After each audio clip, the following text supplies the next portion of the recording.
Hello, everyone. I'm Cheldin Rumor, and this is it. Welcome back to This Is It TV. It is always a pleasure to talk to my dear friend. I'd love for him to reintroduce himself, his first and last name, and all he is up to. Cheldin, I'm Bezich, men's health advocate, contributing writer to phillyvoice.com, and of course, the author of Crack the Code, 10 Proven Secrets That Motivate Healthy Behavior and Inspire Fulfillment in Men Over 50. How are you? I am so good. I am so good today. I know that we are diving into a pretty serious topic, but I think it's super important for us to have this conversation as we talk about health in all of our lives, particularly in men over 50. What are we talking about today?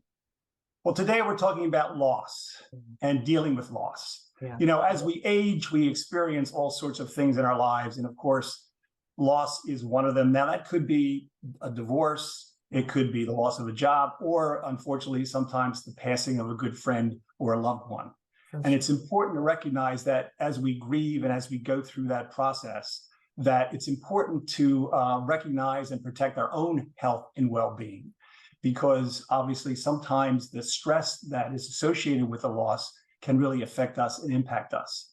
Right. So while there's really no best way to grieve, and the experts will tell you that sometimes it's not a sequential, like, you know, the stages of grief. It's more like a pinball where different events in your life could trigger different feelings and thoughts. But as we cope with that, as we manage that, it's important to take care of our own health and well-being.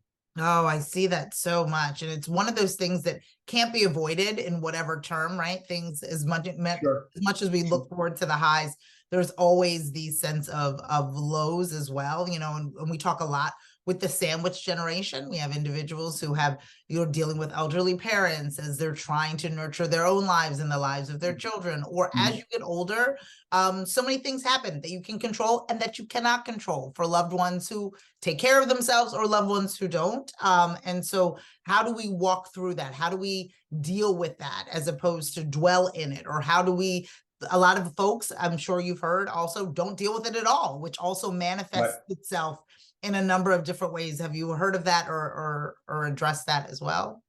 Absolutely. There's folks that, you know, denial obviously is part of the grieving process, and sometimes individuals get hung up on that.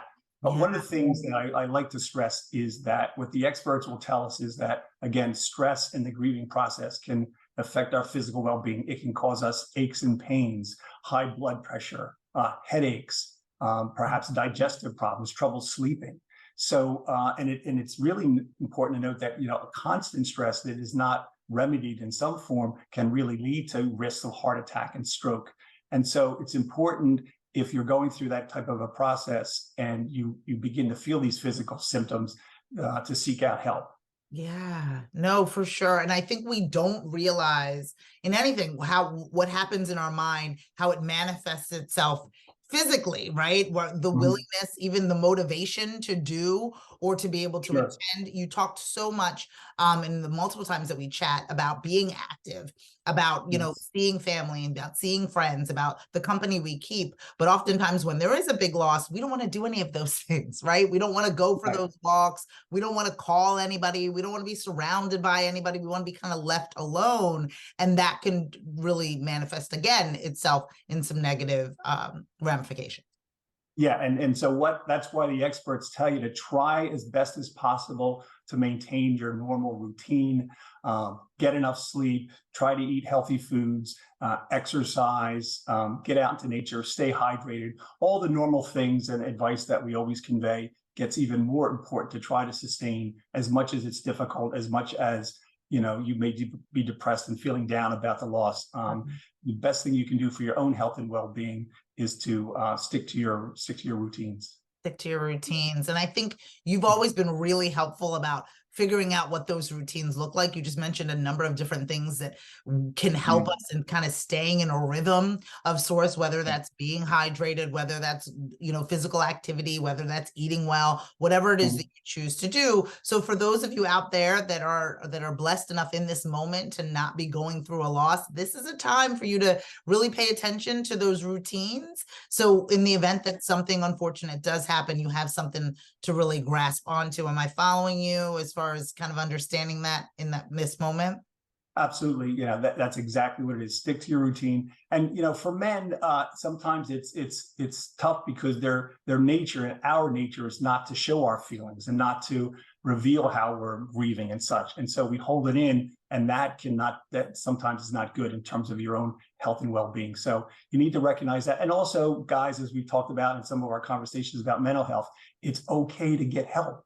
It's okay to talk to folks. It's okay to share your feelings and your loss and your sadness, because that's how we cope with the process, and that's what's good, and again will help you maintain your own health and well-being. Oh, this was an amazing topic. I think so necessary now as the seasons change, as life begins to change. There's so many adjustments that we need to make. Loss, unfortunately, is one of the things that we'll all come across. And in order to be able to live a healthier life, this conversation was unavoidable. So thank you so much for sharing that with us today. Please let me know how people can get in touch with you, how people can follow Fannin like you and learn more about all that you have going on. All of your insights are so helpful to us. We want to make sure more people get in touch with you. On social media, it's at Louis Bezich. And of course, you can go to my website, 50plusmen.com, and find out everything that's going on in my world. All right. Well, please, please, please take care of yourself and those around you. You have all of his information in order to get in touch. I promise you, you will not be disappointed. From all of us here at This Is It TV, I'm Cheldin Barlett-Rumer, and we will see you soon. Take care.